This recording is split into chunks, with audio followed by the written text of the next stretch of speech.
Evening, everyone. We'll get going in a couple of minutes. I know we have more people joining, so thank you all for being on time.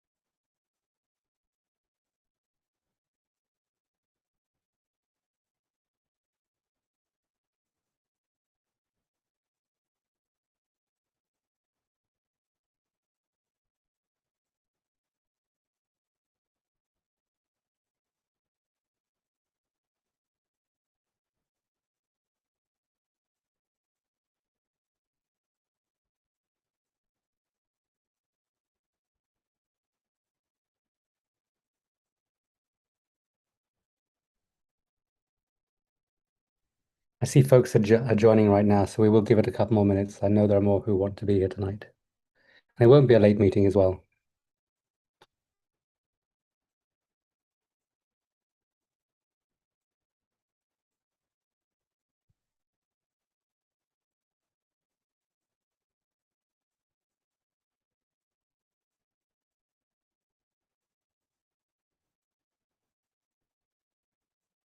While we're waiting, Jordan, would you like to say your few words about how people can do their asking questions and things?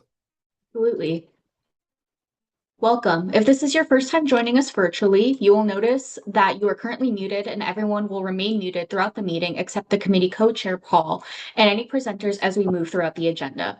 As we go through the agenda, the co-chair will call on members of the public wishing to speak. You can participate by going to the react icon on your device and pressing the raise hand button, not the wave or thumbs up, as those will disappear. Only press it once. If you press it a second time, your hand will go back down. If you're calling in on the phone, it is *+9 to raise your hand and *+6 to unmute. Be on the lookout for a prompt asking you to confirm unmuting once the co-chair calls on you. The chat is available for technical support only to help with Zoom software problems, not to ask questions of the co-chairs as they will not see the chats. If you're using an older version of Zoom, you will need to go to the participant section where you will find the raise hand feature there. Please do not raise your actual hand or wave at the screen because we may not be able to see you. Chat me in here for support.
Hi everyone, can you hear me? Can someone say something? Yes, yes, Right, you're sorry, back. but I don't know why I dropped off. I had to down. Anyway, I'm back again. Um, Library. So, welcome to Kate and Brandon. Say big thank you for all you've done. If you want to say a couple of words now about where you're moving off to.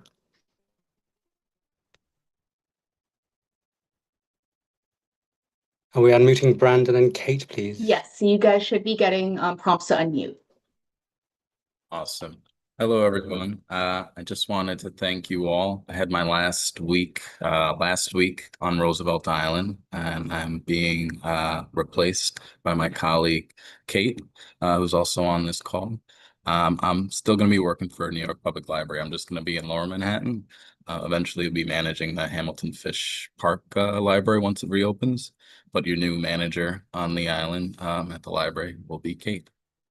Thank you, Brandon. Kate, did you have anything you want to say today? And welcome, Sure, Kate. absolutely. Hi, everyone. Thank you so much for being here. My name is Kate Federiconi. I'm the new manager for Roosevelt Island Library. I'm really excited to be here and to work with all of you in the community and see what we can do together in this next upcoming year. Just a couple of things to shout out. I know this is the last meeting until September, so summer reading is in full swing at the library. We have some really great programs lined up, including for kids, Summer STEAM, which is happening on select Wednesdays at 3:15. We have a dance party with Future, who is a Grammy-nominated musician. That's going to be on August 20th. And then for adults, we have some great books discussions coming up on the second Wednesdays of the month at 6 o'clock. And we have an awesome film series on the other Wednesdays, starting July 16th next week. So all of that and more can be found on our calendar. I'm really excited to get to know you all more. Thank you. Welcome, Kate. And we have a wonderful library. We have the best library in the city. So thank you. Love all the programming. So thank you both. So moving on to, I guess we call our main feature tonight, the discussion about the priority boarding of the tram. I'm delighted to welcome our state senator here, Liz Kruger. I can't see people's hands going up because I'm using my phone right now, Jordan. So somebody has to help me out and tell me if people have hands up. But what I'd like to do is introduce you briefly and ask you, Liz, to have a few words about the tram. And also, while we have you, a couple of brief words about the budget as well, please. I would like to set this up with a couple of words about what we've done so far and what we've achieved to date in terms of the tram. The highlight is that a small number of us had a meeting 3 weeks ago today with a number of people from the governor's office, specifically a gentleman called Greg Anderson. And I think I can summarize the result of the meeting. It's only a half-hour meeting, but basically the governor's office agrees with REOC about their interpretation of the way the law stands and therefore does not agree with us. So we didn't change their mind about that. But then we mentioned what I'm calling the Rick idea, Rick O'Connor's idea, the fast pass idea. This is and when we mentioned this idea, which I'll tell you in a second, we absolutely got a different reaction from the room. I think the words that Greg used were, "Oh, that's interesting. That's something we should look at." The idea is that anyone in the whole wide world can get access to priority boarding for the tram, the fast pass. The only thing is you have to come to the island to pick up the fast pass. And so, not wanting to get into the details of exactly how that works, what this approach does is it allows us not to discriminate against anybody because it's available to anybody. Practically, anyone who comes here a lot, like obviously people like us who live here, people who work here, people who play tennis here, people who have family here, those people would be able to and should be able to get frequent access to getting the priority boarding as well. So I think it's a very equitable way of doing it. Where we left it with them is they are now going to think about it. So I'm curious if you've heard anything at all, if you've spoken to them at all, Liz. And at that point, I'm going to turn this over to you, please. And thank you so much for joining us today. Well, thank you, and hello, everyone. So what I've heard about it is what Audrey shared with me based on your presenting to her. Audrey can't be here today. Of course, everyone knows Audrey Tannen, who's my district manager, but also a Roosevelt Island neighbor. And I also wanted to make sure you knew that a Roosevelt Island student, Aliza Wojtek, I can't pronounce your last name correctly. You will, Aliza. Reich. She's an intern in my office this year. And so she's also taking notes on tonight's meeting to keep Audrey informed since Audrey isn't here. So I have a lot of things to share, but starting with the tram, So yes, I heard that you all had the meeting and that this recommendation was made and that the governor's office said that they would actually think about it.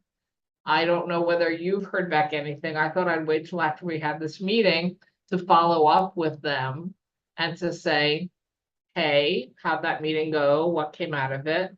And of course, we also know that we are waiting for some changes with the leadership in REAC that I'm told are coming very soon, as well as the fact that I did nominate and get confirmed 2 additional new members to the board of REAC. I think this is the first time the Roosevelt Island Operating Corporation has had a full board since quite a while before I became the senator here. So I'm very glad that you now have a full board of people who are available and interested in committing to working on many issues for the island, not just the tram issue. Certainly, we should be bringing them into this discussion. And we also hopefully will have soon a new executive director for REAC, at least that's what I have been told, is going to happen and be announced, I believe, before September, is what I was told. And so I think that's also a very good sign.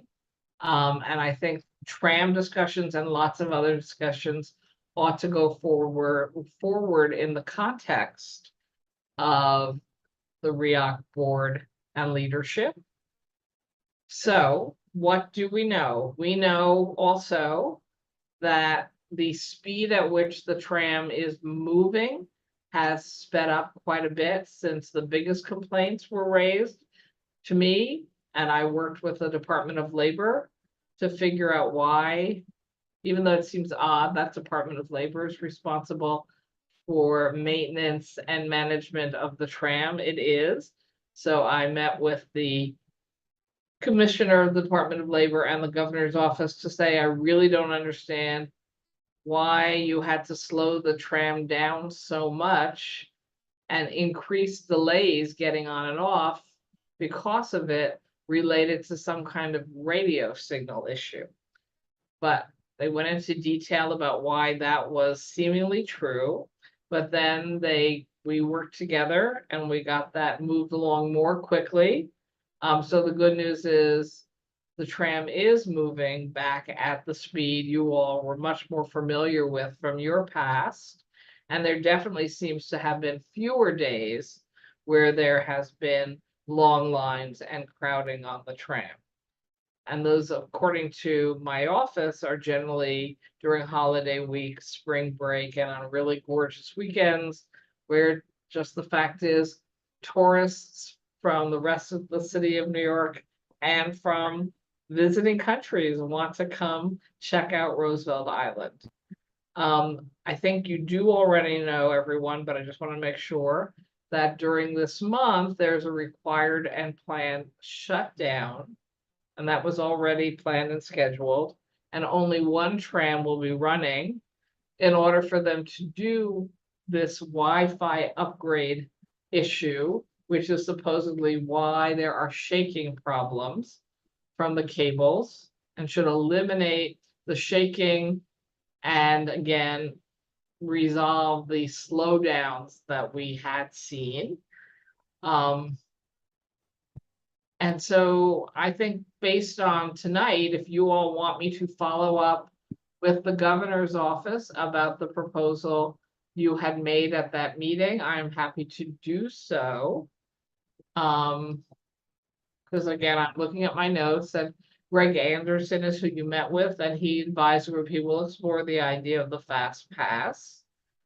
I suppose the governor's office will actually have to review the legal questions, because I'm sure that you were told during that meeting that because it is part of the Omni system, hence the MTA payment system, you can't discriminate against riders based on pretty much anything, including where they live, which is why I think the fast pass proposal, where anyone would be eligible, they would just have to put a little work into getting that fast pass the first time by coming to Roosevelt Island is a really interesting issue, and I will see what the governor's office thinks are the legal barriers, if any. And I don't know that there will be. Of course, I do want to remind everybody that if we ever decided to do something, or REAC decided to do something where it changed the rules of the road in such a way that it violated the MTA statute, you wouldn't be able to use the Omni system anymore. And I don't think anybody would want that. So I just thought I would raise that for you as well, so that people can think through what options might be and what risks might be going forward. Do you want me to take questions about the tram first, or do you want me let's do to that. other issues? Okay. And tram before we go, thank you so much for that. Before we go to the first question, I'll answer your question directly. Yes, we would like it very much, please, if you could talk to Mr. Anderson and ask him how he sees things going.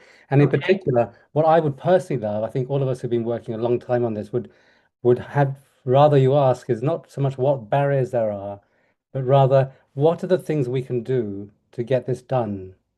How can you help us? All of you in Albany, how can they help us? We really are asking for people's help here. And anytime we can ask someone to ask for our help on our behalf, we'll do that. But we're trying to get this done, and we think that we've reached the conclusion now where it's such an obviously non-controversial suggestion, such an elegant and simple suggestion. I'm looking at Rick here, who thought of it. We just hope people will just take it at face value and say, okay, check the boxes about the Omni and the rest of it, but at least let's move ahead now. We're looking forward to September to December, when the tram's probably going to get flooded again. We have a very famous artist with an installation at Four Freedoms Park, and I can never pronounce the name right, so I won't. But we're going to go back to the same thing again. So this isn't just kind of hanging around waiting to see what might happen when. We have urgency as well still. So let me turn over to the first person, Starlight, please.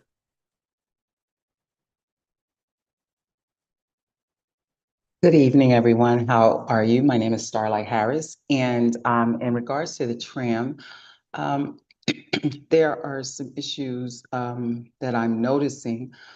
One of them being, this may be off topic, but MTA is collecting half of the revenue of the tram. And what I notice is that MTA employees are allowed to ride the tram for free and bring 20 members of their family. But the employees that work for the tram cannot access the MTA transit. Like, they are not able to, when they leave to go home, they're not able to get on the F train or whatever and go home for free without paying, or bring 20 members of their family to ride the subway. But MTA is allowed to do that. And another thing I also noticed was going on yesterday, in addition to the massive crowding, was that people are piggybacking on top of one another. One person pays and two or three people push in. And even when PSD is there, they're not really saying or doing anything. They're just saying, oh, it's okay. And there's a lot of problems with safety being an issue as well on the tram, on the platform. There are signs posted that clearly state you should not be eating or drinking or smoking, and people are doing this. And I feel like it's going to create a huge problem when everyone is doing it and food drops on the platform or inside of the tram car, and someone could slip and fall, and that would create a massive lawsuit for REAC. And these are just some of the things that I see as a problem, in addition to the safety issue and the parameters of PSD's legality. And since MTA is collecting revenue from the tram, why aren't MTA officers actually posted there in addition to or in lieu of the PSD officers, which is taking resources that we need here on the island which has encountered some other issues, and that sending PSD officers, at least 2 or 3 of them over there that are not really doing anything half the time. They're speaking to one another or on their phones and not really doing anything. And being how MTA has their equipment there and they're receiving half of the revenue, then I feel like they should be posting MTA officers there who can keep an eye on things, but also it's a safety, Hey, Starlight, make safety Starlight, issues. Starlight, can I Yeah. ask you to wrap up soon? We have people who want to speak as well. Is there something Yes, specific you'd like Liz to comment on? Okay, Right. so I'll So- ask, I'm sorry, Starlight. So I just want to make sure Lisa's taking the notes. So one question is, is there any rule that says MTA employees can come on with 20 members of their family? I don't even know how anyone would know that that was happening. I was there yesterday and they flashed their badge to the employee and he says, "Oh, I have my family with me." And they came through the gate, him and. So we will follow up to see what the rules are, because I don't believe that that's an appropriate use of an MTA badge. But then that ties back into the fact that the island security, it handles the security for the tram. And you're saying that they're not actually doing their job, they're letting people push on without paying, they're letting people eat when they're on the tram. So I think that is a serious discussion to be had with REOC and also with the new staff at REOC, because that's a per se, Roosevelt Island responsibility. I will also we'll check whether there's anything requiring NYPD to play a role, because MTA doesn't have their own security. MTA uses the division of NYPD that handles the subways and buses. They don't per se have their own security force. So you would not be asking the MTA to play a role in security. You would be asking NYPD. And I think that there's some fairly explicit sort of rules of the road about what Roosevelt Island's responsibilities are versus NYPD, but we can look into that also. Because I know there have been complaints that even when the backup was happening on the tram, it was usually on the Manhattan side, not on the Roosevelt Island side. And the NYPD said it's not our responsibility to quote unquote police the line, even if it's on Manhattan side. So we're happy to look into all of those things. So thank you for asking the question. Questions plural. Thank you. Anna, please.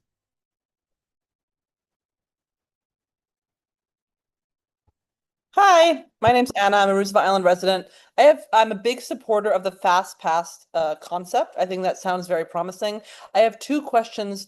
One of them is, would it be required to pick up the Fast Pass in person? Because one of the things I've observed is that it used to be primarily individual tourists who would come in small group family groups to take the tram. And lately I've seen more and more tour groups. So like a clear tour leader, like 20 people following that individual. And so if you can pick up a fast pass on the island, but you can pick it up for other people, I can imagine that becoming instrumentalized by the sort of tourist industry, and people will just pick up like 20 passes and it will become even more of an attraction. And the other question was, is the concept that the fast pass would be free and you would just have to go through the sort of errand of picking up it on the island once a year? Or is it possible that there will be some kind of nominal fee associated with the fast pass? So I'm going to take a crack at those. There is no detail whatsoever behind any of this. This is all, let's get the okay first, if we can do it. Clearly, we have to have a lot of work on the actual logistics, which includes, is it something you have to do every quarter, every year? None of us have mentioned any fee for it. And nor do we obviously want to introduce something where within a few months it's going to be completely abused by people picking them up for lots of people. So that's not beyond people's imagination to set that up very well so we won't be abused. And we'll get there, but let's get this thing approved first. That's all. Yeah, it sounds great. I'm a big supporter. Thank you to both Paul and to Representative Seawright for all their work on this. Thank you, Anna. Jimmy Stretchy, please. Hey, again, great work for all that you're doing with this. What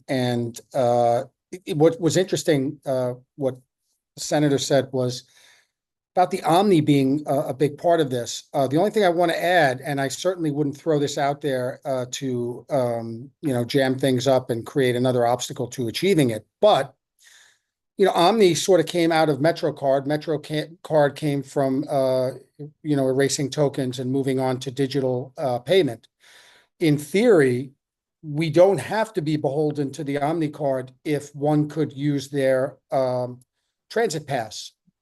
There's many different ways that people are paying to use the tram with their phone, just like they do on the subway and other forms of transportation.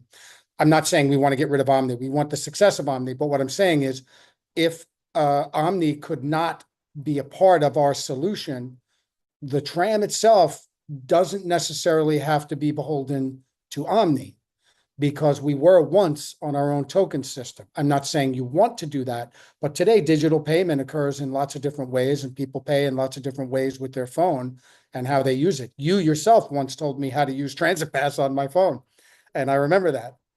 So anyway, that's all I'm saying, is it's something to consider as this moves along.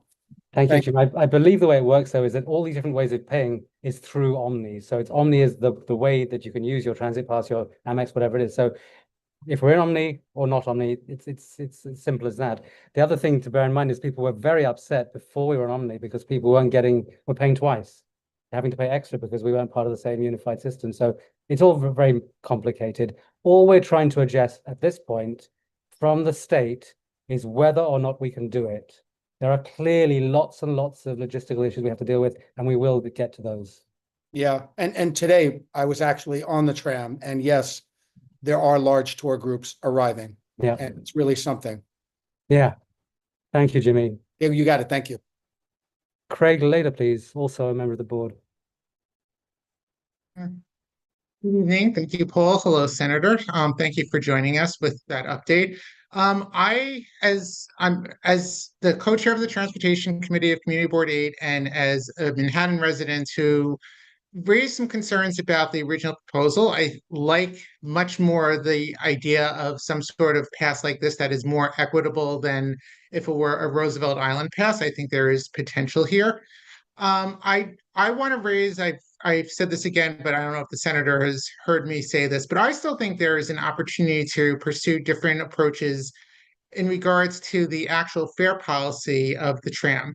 Just like New York City Ferry has a 10 pass at which the frequent users get basically the same price as New York City Transit, I think it would be advantageous if REAC were to consider something like that as well, because they might as well get the extra revenue for all those people that are using the tram for one or two rides, and this way you're doing something that will not adversely impact the regular users and the Roosevelt Island residents as well. So that's just one thing I want to say.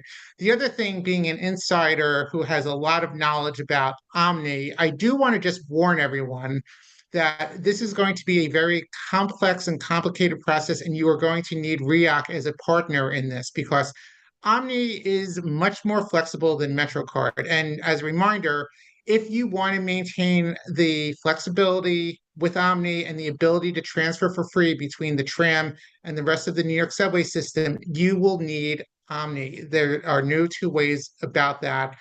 So any ideas to look at an alternative means of providing fare payments, it's not going to, you could do that certainly independently, but you're not going to be able to do that independent of Omni and be connected to the rest of the system. But I think you're going to have to work with REAC there, because it is REAC that has the agreement with the MTA as far as the terms and usage of Omni on the Roosevelt Island tram and the way it connects to the rest of the system and the business rules that are in place. And that's where you're going to really have to work to try to figure out the best way to implement any fast pass in a manner which is going to allow for fare payment to occur, allow for a separate fare pass to be able to be registered, get linked to the rest of the system, and things of that nature. And it may be I don't want to say impossible proposition, but it certainly can be challenging because it will probably require some changes on the back end of the Omni system. So I just wanted to put that out there, but I want to be a resource and I want to be able to be of assistance in any way I can to find a way that could solve this issue, and in a way that doesn't adversely impact those who say are Manhattan residents who have legitimate reasons to be going to Roosevelt Island on a regular basis, or maybe not frequent but not infrequent basis. That would be hurt by a resident island pass. So, Senator, I don't know if you have any thoughts on fair policy, but those are my comments. So, thank you. Actually, I want to thank you, Paul, and excuse me, Craig. And I also just want to tell you that my office often says, well, if you really want to understand the transportation issues coming up in our district, you talk to Craig because he actually understands the inner workings of all these things. So thank you so much, because my notes did say probably even attempting to come off Omni was going to be far more a negative than a positive for the vast majority of people on Roosevelt Island, including the important sentence you put in that I failed to put in, which was, if it's not Omni, you're not going to get free transfers through the rest of the system. And let's be honest, most commuters and people coming and going to Roosevelt Island on a regular basis probably aren't just using the tram. They're then getting on a bus or a subway in Manhattan. So I think that is a really important point. And yes, I also agree that I think this all needs to be done in partnership with REOC and the board there, because even though Paul is not wrong to say it's an elegant, simple idea, let's just get it rolling, we're still going to need to figure out what steps are in sync with or not in sync with agreements that have been made and rules that have to be followed. Because, as you all know, because you live on Roosevelt Island, a lot of things that exist on Roosevelt Island, I think mostly for the good, but sometimes for the bad, are established under, quote unquote, this whole other set of rules of law that are the operating corporation arrangements. So I'm very glad that you're here, Craig, and willing to be an expert in coordination with Paul, trying to move this forward. Thank you. Thank Thank you. you. And thank you, Craig, for joining in. Just one quick point on the pricing. We thought about this a while back, the exact same model, the ferry. The issue is that if you had that even double the price, it wouldn't put any tourists off. These people are going to wait an hour and spend $50, $80 to go up the Empire State Building. So to make it an impactful solution, you have to charge 30 or $50 or something. But anyway, again, like I said before, these are details. We want to get the clarity first from the state, whether we can do this or not, and then we have to come back to all these details.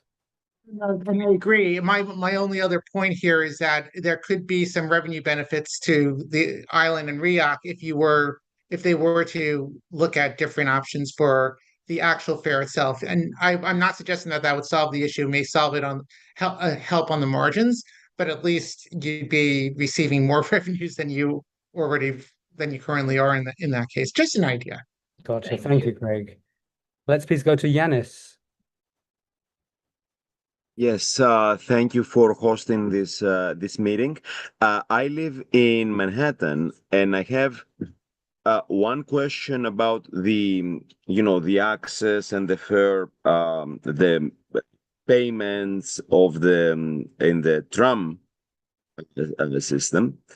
But most important, I want to know a question that has been kind of perennial, but nobody seems to be touching upon, is why isn't a pedestrian bridge being constructed from Manhattan to Roosevelt Island, as there is one from Queens to Roosevelt Island? So I figure if there is one from Queens to Roosevelt Island, I don't think there would be any problems, port authority, infrastructure restrictions, maritime navigations that would restrict making the addition to the bridge component from Manhattan to Roosevelt Island. So I want to know if there have been any attempts or studies in the past, if there is one brewing, and if not, then why not one is not being pursued, and what would be a way to fund it? If we build it, that would lead to increased rental values and property values in the island for sure, and maybe a portion of that could be helped to retroactively finance the development of such a project. So I want to comment on the bridge. Second, on the fair paying on the Trump, which is actually, that's a general question about the MTA system. I think with that Omni overlooks is not only the privacy issue, like I don't have to disclose to anybody where I'm going in the transit system, so why I should be mandated and restricted to be paying with a method like the Omni, which violates my privacy. That's number one. And number two, there is another economic aspect that the traffic data and personal data are monetizable. So you're taking our private, transportation data, and are these being sought after by private corporation for their own value creation purposes? And do you have any plans to study whether to reimburse or remunerate the creators of that data, us, for the value of our own data? Thank you very much. Wow, that's many questions. Ah. So I appreciate that. So I actually have never had it brought to me that people were looking into a pedestrian bridge from Manhattan to Roosevelt Island. So maybe someone else who's been around longer than me, because I've only been the senator for Roosevelt Island for about 3 years now. So maybe somebody else on this Zoom actually knows whether that's been explored. Maybe Rick O'Connor knows. He's written about everything on Roosevelt Island forever. And so I don't know whether it's ever been explored. I don't know what limitations there might have been when it was explored. I can pretty much tell you it'll be expensive because everything's expensive. And so I will, after I finish trying to answer some of your other questions, I'll open it up to others if they know. We've been joined by a very cute child. I'm always enjoying animals and small children when they get on Zooms. Hello. As far as access to privacy when you use pretty much anything left in life, you're right. There is always the possibility that your information is being used for other purposes. I do know that the MTA information is not being sold to private companies. I share your concern about the monetization of our personal information anytime we involve technology at all. And so I have a number of bills to try to put limits on that. One is a bill that I'm hoping the governor will sign because I got it passed in both houses, that explicitly limit the ability of government and private companies to sell your data in a variety of categories. It's primarily, my one bill is on health data and personal data, but even travel is an interesting question. You raise the issue of what are they going to do with your information they have about where do you go? So I also have another bill that passed and that I'm hoping the governor signs that doesn't allow transportation technology to be used or sold. Because what we have found, I know you're going to think I'm a little off topic, but I think you will actually get it right away, Yanni. Other states who don't support abortion rights are taking E-ZPass data and GPS data to track whether women are leaving their states, going to states that allow abortion, and showing up at addresses of places like Planned Parenthood, and using that to argue, aha, You left our state to get an abortion, that's a felony, and we're going to bring a felony charge against you because we can now prove through Easy Pass tracking and the other systems like that, and through GPS where you went. So I have a bill that would actually not allow Easy Pass and MTA specifically to ever sell that data. If a law enforcement agency got a specific subpoena for information, of course, one has to respect the courts. But I think that abortion example is a pretty startling example of why you don't want everyone in the world to have access to information about you, particularly when they can buy it. And then use it. Obviously, mostly they use it to market and advertise their own products to you. They go, oh, Yanni seems to like to go to Manhattan or to Roosevelt Island. What can I sell him when he gets there? Which is perhaps not as threatening or scary, but still is a invasion of privacy. But I will go back to your bridge question. Has anybody ever explored a pedestrian bridge? So there's from actually something I Manhattan? dropped in the chat for everyone. About 5 years ago, at the start of COVID, there was a proposal for something, no more than a proposal. It was a wonderful thing, a bridge from Queens to the east side, touching down on Roosevelt Island for pedestrians and cyclists only. But it was just someone's imagination, and nothing ever happened with it. Okay, well, thank you for sharing that. Okay, Eliza, can you capture that so that we can look at it later? Thank you. Great. Jimmy, please. Hello, hello. Hello. Senator, thank you so much for taking the time to meet with us today. I've attended a couple of your previous town halls, and I want to say thank you so much for the time and attention you spent on your constituents and this community. So thank you so much for being here. Thank you. A little bit about myself. I'm a 6-year resident of Roosevelt Island. It's the only place in New York I've ever lived. So I've seen the tram both grow in popularity, seeing what COVID did to it, and seeing kind of like where it's come since then. Similar to what I'm sure a lot of other people have mentioned before, the overcrowding does make it very challenging to get to all your events day to day. My fiance works in Midtown East, and the tram is a consistent and reliable mode of transportation for her to get to work. And given sort of the influx of tourists, it has now sort of disrupted her everyday daily commute. So that's just one example of how a solution would really sort of benefit us. One of the solutions I've heard, right, with regarding the fast pass, I've also heard some folks chiming in with some of the challenges of implementing such a fast pass.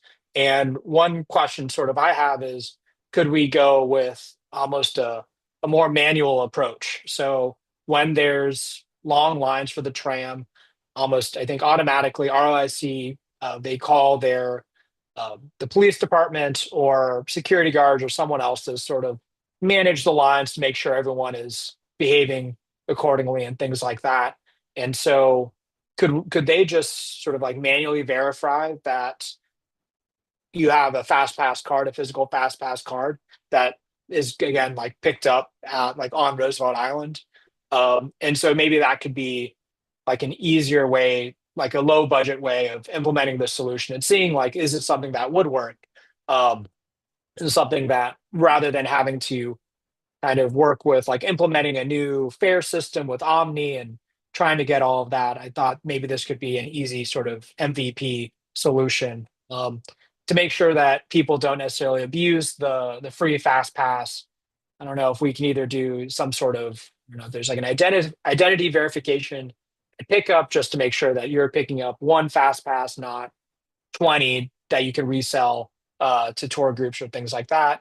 Or could you price it, say like 3 one-way trips to just make it like a lot more, a lot less attractive if you're just going to use it for a round trip or something like that. So those are just some of the ideas wanted to explore. And then my last point is one of the real big benefits of the tram is that it's very consistent and reliable, unlike sort of the other modes of transportation we have off the island, specifically thinking of sort of the subway. And so I think if the subway service were to become more reliable and consistent, that could also kind of alleviate a lot of these pain points that folks have with the tram. I think I remember reading somewhere that the MTA claims that the F subway has headways of 3 minutes during rush hour, which I find certifiably not true at all.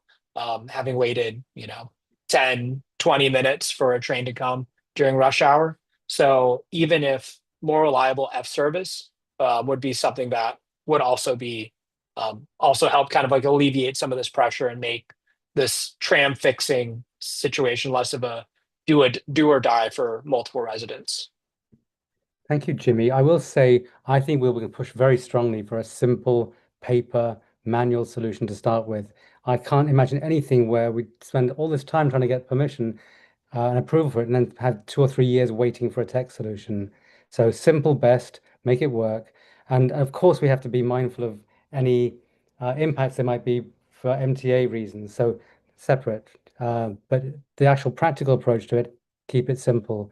I've been asked to ask Senator Kruger if you or your staff could please put in the chat or to our people the bills, the names and titles of bills that you're talking about. They'd like to take a look at them, please. Okay, so unfortunately Audrey's not here and I'm not smart enough to do those things at the same time. I'm not the most tech savvy. So I will follow up and get them put on, I don't know. Audrey will make sure they're available to everyone. Thank you very much. Thank you. Thank you. Yes. Can we please go to, did you want to say anything else on what Jimmy was saying as well before I move on to the Oh, next? so yeah, so I also a big believer in trying to move our subway system move it forward as quickly as possible. The MTA is committing to a change in the train system going through Roosevelt Island, Queens, Manhattan, that they say should speed things up. We will see. They've been working hard to try to increase their speeds and what do they call the tracking system that controls trains. One of the things that I spent a lot of time on this year was following through on the commitment I had made to people that we were going to get them their fully funded 5-year capital plan, which I was told we would fail at, and I refused to cry uncle. And basically, we got them a $65 billion 5-year capital plan, and $3 billion short, but by government standards, not bad at all to only be $3 billion short. So not 68 billion, but 65 billion. I have also been a very strong proponent, and some people don't like it, but I've been a very strong proponent of congestion pricing for many reasons, not the least of which is more money to help support expansion and improvements in our mass transit system. And there was just an article today put out that by all indicators, it's working. It is speeding up our buses. It is speeding up pedestrian travel, interestingly. It's not negatively impacting business, just the opposite. The air quality has improved in Manhattan, but even the areas that were worried their air quality would go down because they would see increases in traffic. They are not seeing problems in their air quality. The revenue is being raised. It's lower than we originally hoped, but the lawsuits are being won, so it's continuing. And even people who told me they hated this idea and they were mad at me about it now come to me and say, it's so much better south of 60th Street. Can we expand the zone north? Because my district goes up as high as 90th Street and goes down and across town, into Penn Station, Times Square, Chelsea, Flatiron.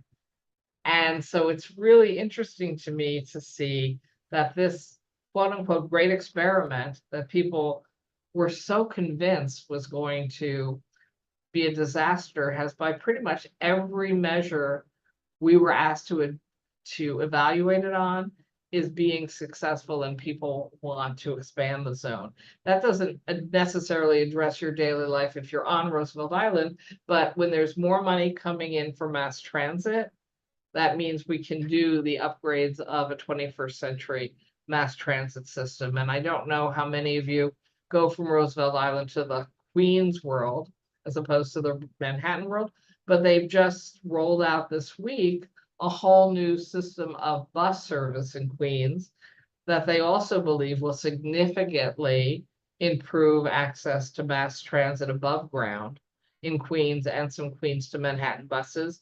So, you know, sometimes you actually have success. You forget that in government because you're usually dealing with the newest problems. And trust me, there are always plenty of them.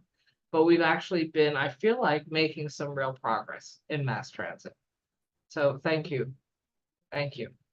And I like your ideas, throwing them into the mix for Paul's endless list of things that he needs to figure out as we move forward. So appreciate it. Were there more? Oh, there's more hands. Hello. Let's go Craig next, please. Thank you. I didn't want to necessarily speak again, but I couldn't resist. So a few things. One, Senator Kruger, thank you for all of your advocacy on congestion pricing. I know you played such a critical role in getting us to where we were, especially after the pause, and everything you said rings true. And I am so proud of everyone who worked so hard on that. But that's not what I want to talk about. And I miss you as my senator because I live all the way on the east side of Manhattan above 86th Street, and you're no longer my senator. So that's a little sad.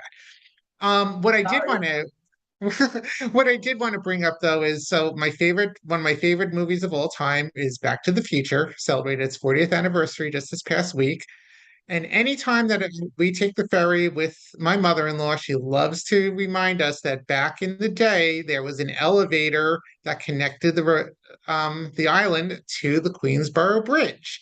And I want to just find out whether anyone has looked into whether there would be the possibility of revisiting the past and looking to see if there was a way to connect the Queensboro Bridge, especially now that we have the dedicated pedestrian lanes on one side and the bike lanes on the other side. So just food for thought. And I don't know if there's ever been any recent discussion about it. I know obviously it would be an engineering challenge and it would be costly, probably not as costly as a pedestrian bridge, but just want to put that out there. And for anyone who is relatively new or younger, that elevator did exist and you could look it up and find a little information on it.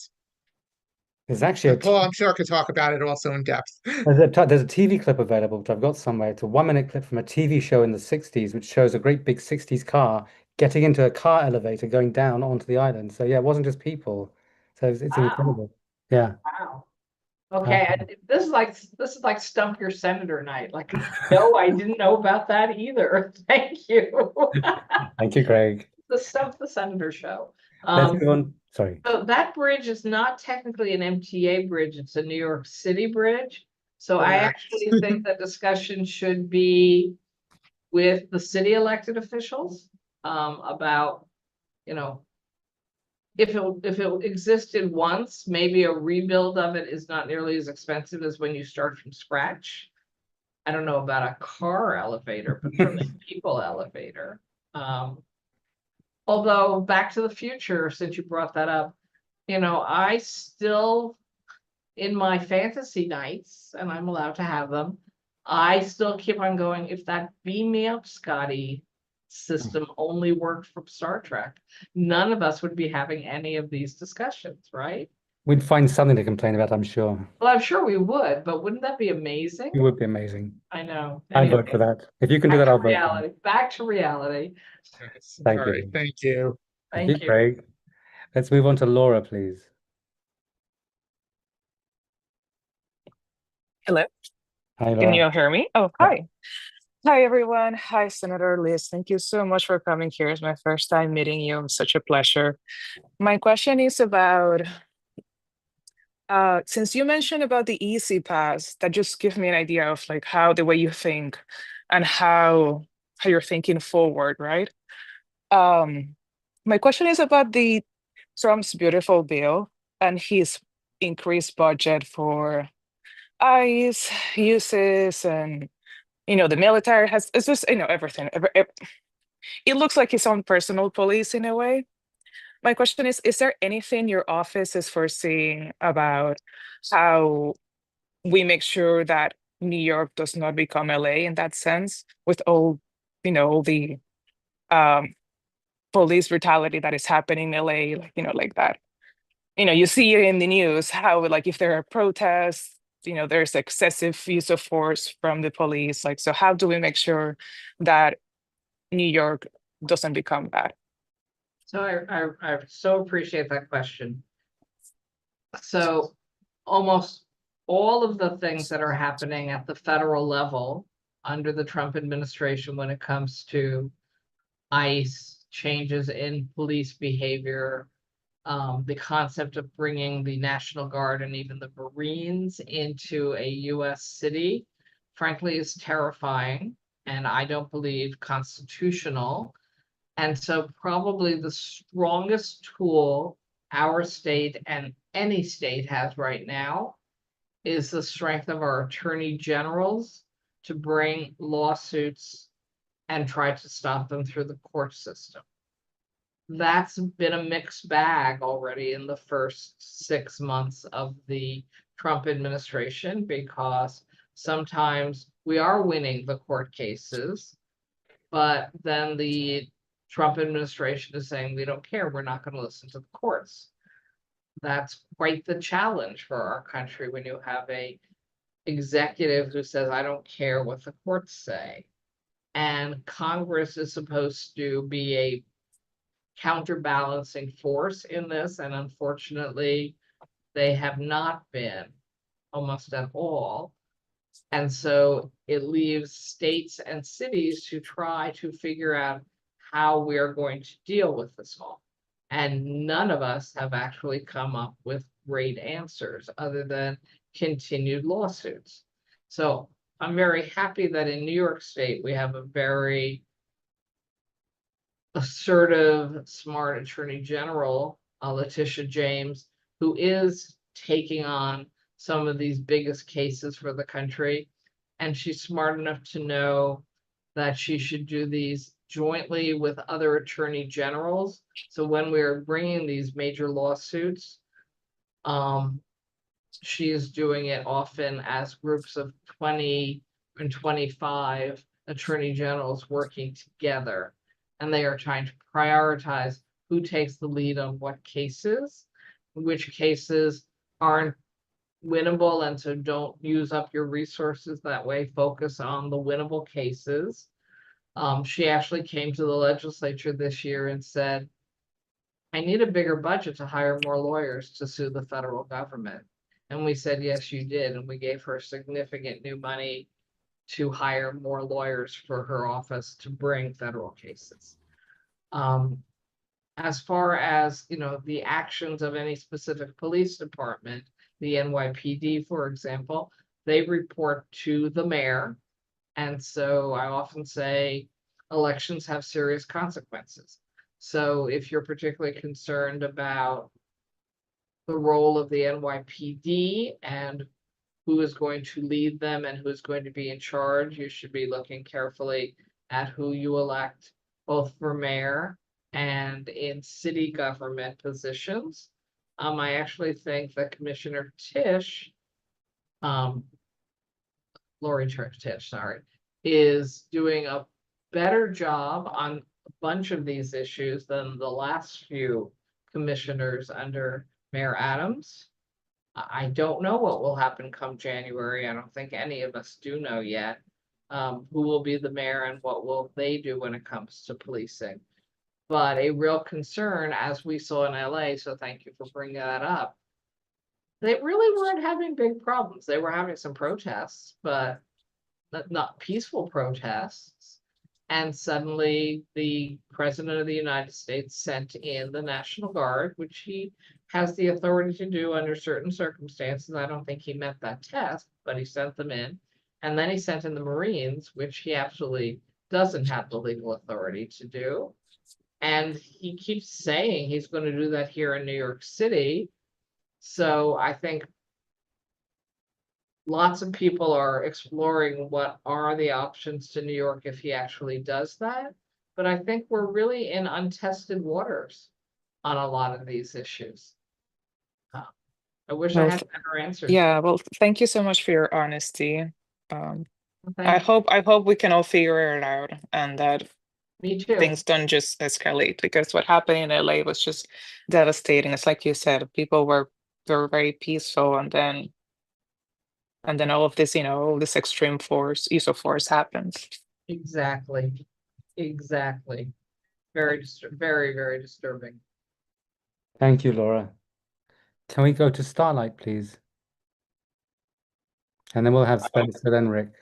Yeah, I was thinking the same thing actually, with him threatening the candidate that's running for mayor, threatening him, calling him a communist and talking about having him deported.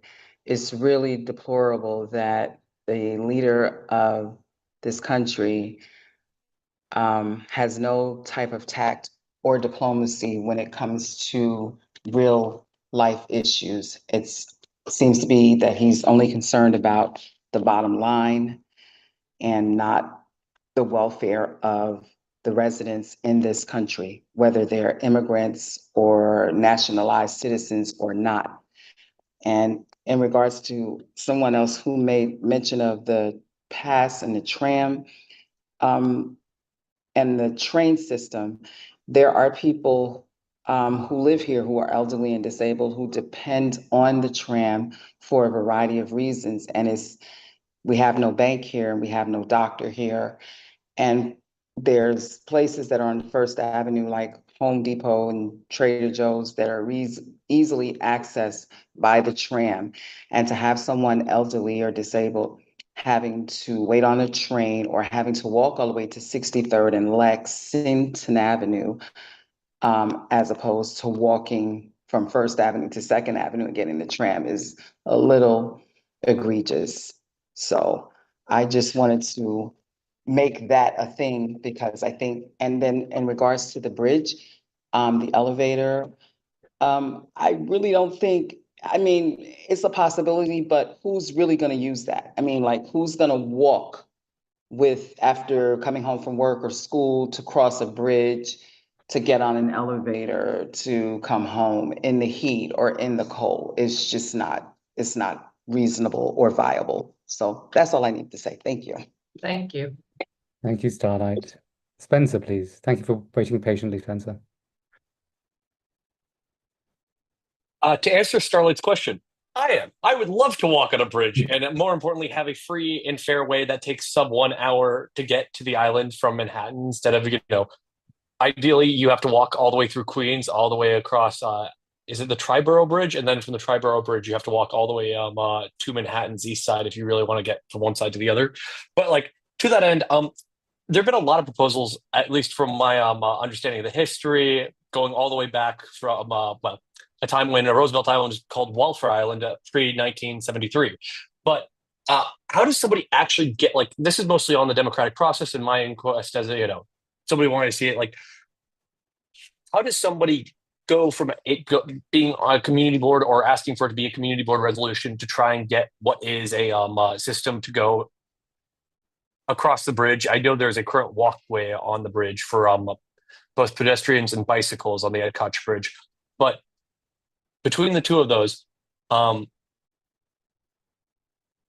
the best way to say it is, how would, like, since it is far less reasonable to ask for a $100+ million potential bridge or pedestrian walk bridge on the island, plus what would be an inquiry on like whether or not it would impact the navigability of the East River, in terms of getting either an elevator or at the very least, I understand there would be either the I believe it is it ACA or ADA, American Disabilities Act questions about doing a stairway, but getting an elevator back to the island and back onto the bridge so that there is a cheaper and easier way to get onto the island. That would be my question. Like, how does somebody actually take this, like, from one process to the next process to the after? If you want to get a bridge built, you've got to start a protest, a campaign, and get lots of other people to join you sign a petition, get the elected officials to try and get money for it. And that's right, Senator? Well, that's one way, but you still have to deal with the structural realities and the economic realities. You know, you can demand things, but it doesn't mean you get them, because lots of demands there's not money for, there's not engineering possibilities. The fact that there's engineering, that there was an elevator there is intriguing to me, because that shows that they could do it. I don't know what the costs would be. The reference to disability compliance ADA that I think Spencer referenced. In fact, one of the ways that we have been able to move the MTA, this is not an MTA project because it's not an MTA bridge, but how we have moved the MTA to finally really up the ante on elevators and escalators to and from subway stations is that a giant set of lawsuits was brought against the MTA by disability advocates, and they had to fight through multiple courts and multiple years, but their win was commitments of real money to upgrade and include elevators and escalators, both in any new stations that are being built and also when there's transition in those stations. So there is now a schedule of 60 stations, I believe, that are being made disability compatible, and you can go on the MTA website. They have an amazing website of more information than you know what to do with, to see what's there and what's scheduled. And considering what a huge percentage of New Yorkers have some level of disability for climbing up and down stairs, and just being over 55 can meet that standard for many of us. You know, it's crucial that we do more of this. But, you know, Paul's not wrong. Get more people organized to start demanding it. Then yes, you could try for a community board resolution, but I think you also want to be talking to, I guess, whichever city agency is responsible for some kind of infrastructure projects like this, so that you could start to understand what some of the engineering challenges are and what some of the cost projections are. Because even though I'm looking at this other document that was on chat, and they were talking about $100 million to build that walking bridge, it can be $100 million for one elevator or two elevators to and from the east, west, or the north, south on a subway station. So, you know, then you have to go ahead and find the money for it. And that's always the real challenge in government. Can I ask how it costs $100 million for an elevator? You can Oh, look Lord. through, yes, because, well, first off, when you're building an elevator into a subway system, you're digging through the earth to put that elevator Yeah. shaft in. So some aren't that expensive and some are. I once sat with MTA where they went over how they learned that they had all these specs for their elevators. That meant there were no American elevator companies who built those elevators. And then they took a look and said, let's just use standard specs for elevators that are already built. There's two big companies in the US. And then they saved themselves a whole lot of money because they could actually use existing elevators, at least in, you know, they already are engineered that way. So yeah, it's not one answer, but it's amazing how costly a lot of these things end up being. Gotcha. Well, thank you very much for answering my question. Thank you. And you know what? I only have time for one more question, and I see one more hand. So is that okay, Paul? Absolutely, yes, thank you. Okay. Rick, please. Yeah, so during the Bloomberg administration, the Community Board 8 Transportation Committee approved a resolution asking the Bloomberg administration to look into restoring the elevator to the Queensboro Bridge. Whoa. And as I recall, the Department of Transportation came back and said they couldn't do it because it would require removing the outer roadway to the Queensboro Bridge. Okay, that won't work. And whether or not that's true or not, I mean, I don't know. And then after that, when Cornell Tech was being developed, Andrew Winters, who was the head of planning for Cornell Tech, looked into it during de Blasio's administration. And he really didn't, he said they're not even interested in exploring, the idea at that time. So over the years, people have tried to explore the idea and to restore it. There was even a study done by students at Columbia Engineering to what do you call it? Adaptively reuse the steam plant building, which is scheduled to be demolished, to build it up to the level of the Queensboro Bridge, and then have kind of more than, not really an elevator from the bridge, but a walkway from the new building to the bridge, and then the walkway would go to the building, and then that's where the elevator would come and take you down to Roosevelt Island. So there have been a bunch of different ideas floating around there.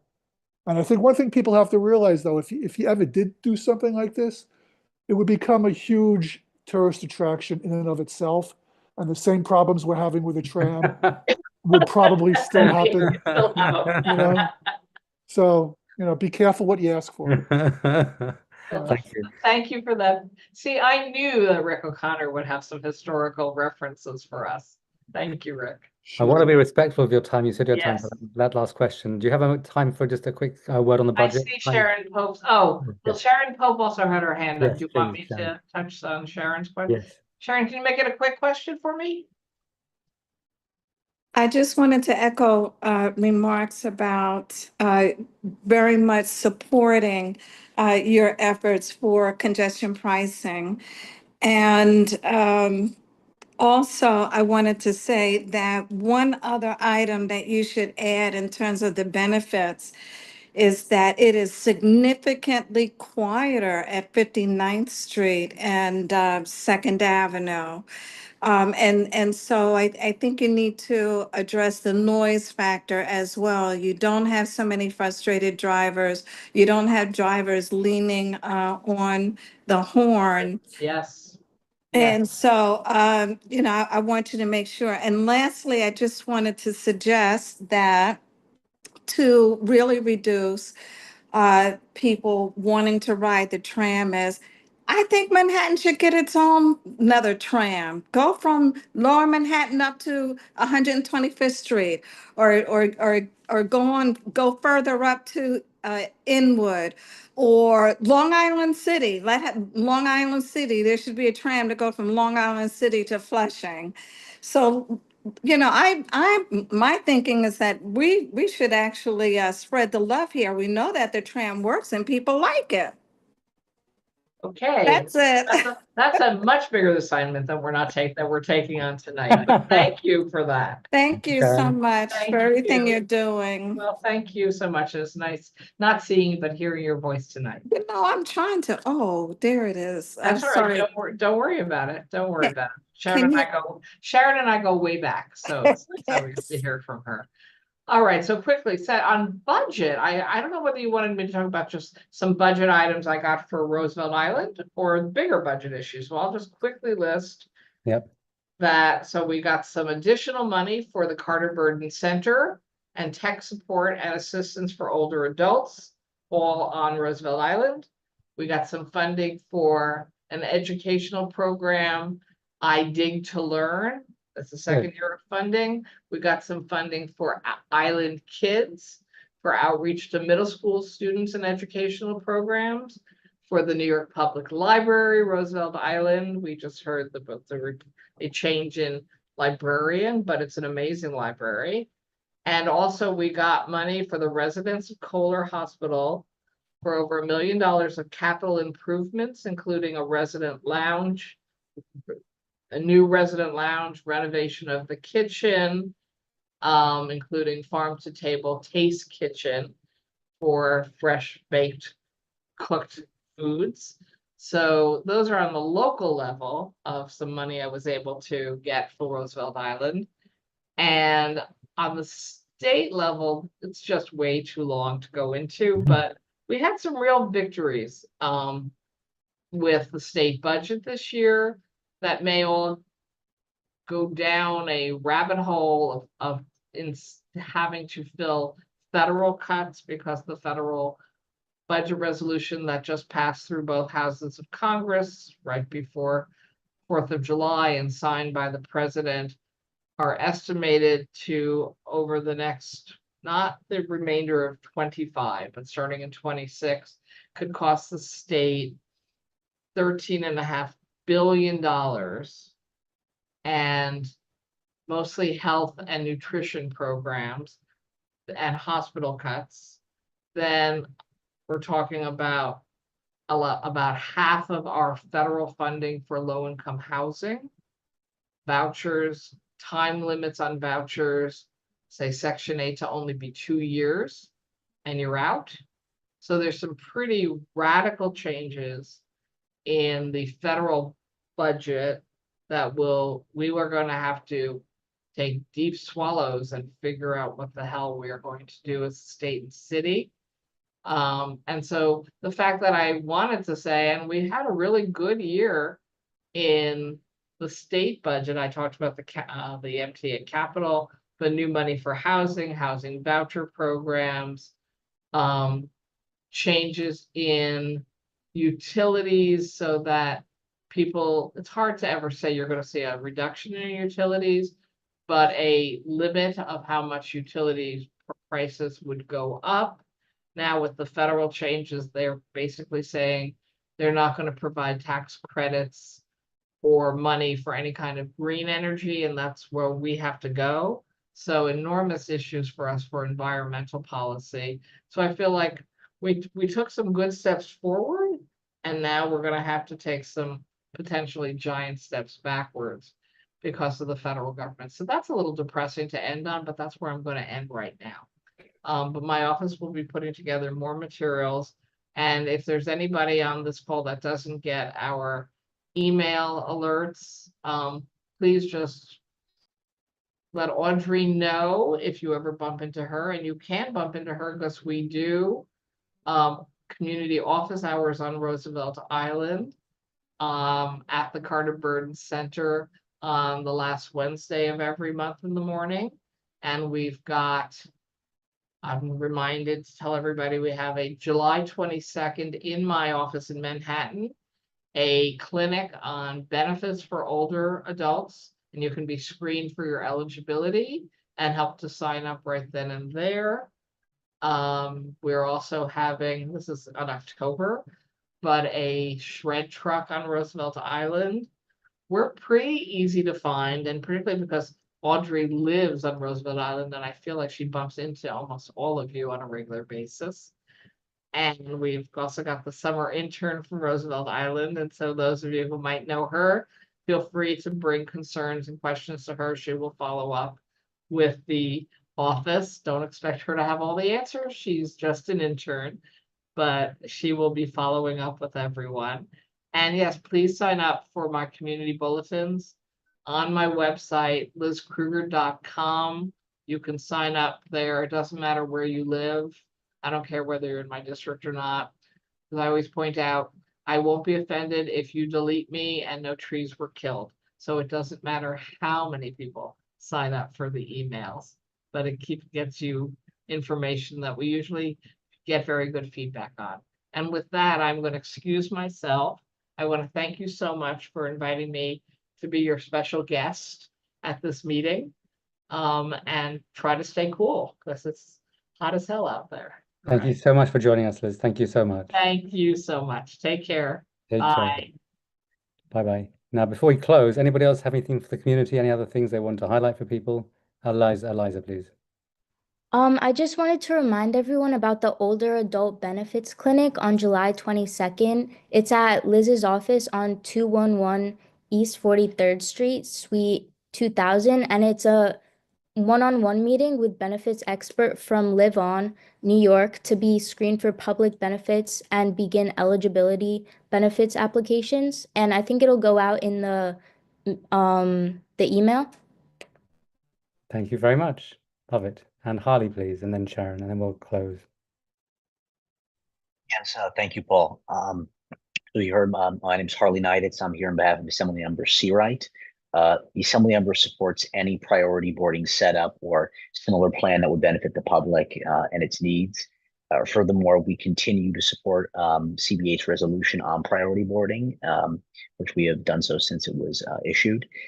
We remain in communication with the governor's office and seek further clarity on the prospects of priority boarding and waivers or programs like those mentioned by Mr. O'Connor. If you have any questions, please do not hesitate to contact our office. We'd be happy to provide further information as we get it and as these issues develop. Thank you for joining us, Harley. Thank you very much. Sharon, closing speaker.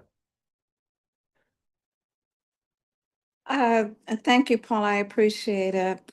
Paul, I noticed that the River Cross Park, there were 2 signs that indicated that dogs should not be on grassy areas. And they're no longer there. And I was wondering if perhaps there are new rules and regulations in place, or what's happening with that? Because there were 2 signs there and they're both missing. Maybe ask Rivercross Building. They might be the first people to ask. Okay, I don't think they put that there. I think it's RIAC who places the signs around the island. I think there's a hand up from Rick, who seems to know lots of things that we all can benefit from. Oh, okay.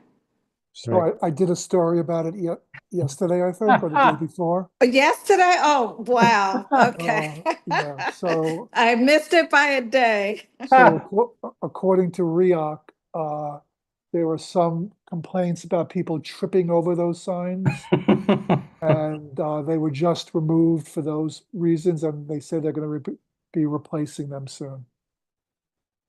There you go. So that they're going to be replaced, Rick? That's what RIAC says. Okay. Thank you, Rick. You got to read it every day. I'm telling you, exactly. Read it twice every day. Great reminder. Starlight.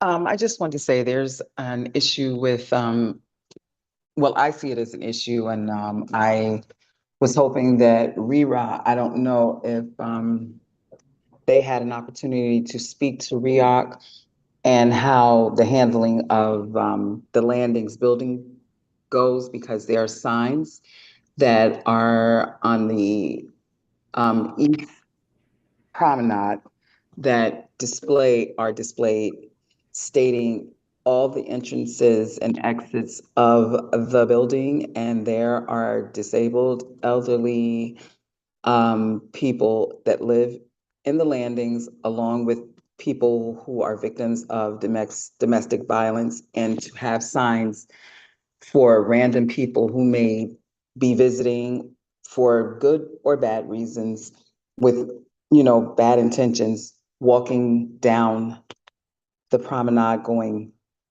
north with signage that gives them an easy in or easy out.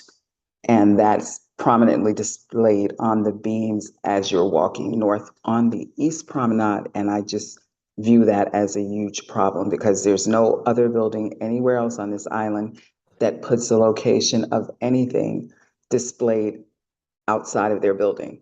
If you want to do that inside the building, it's different, but outside for everyone to see is it's not a good idea.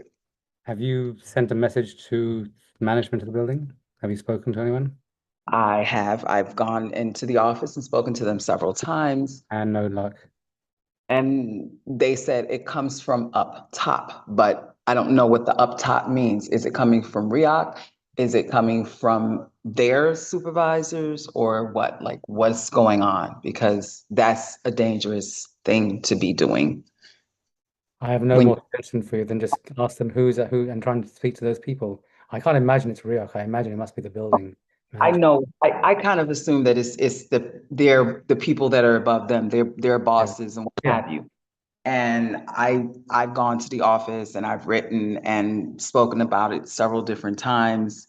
And I noticed that somebody is feeling the way I'm feeling and they've torn a few of them down. So, but they're still up and I think they're putting them back up. But that's a huge problem for a building as large as the landings with over 1,000 units in it. Yeah, so I have nothing else I can add. I'm sorry about that. No problem. Can we go to Herta, please?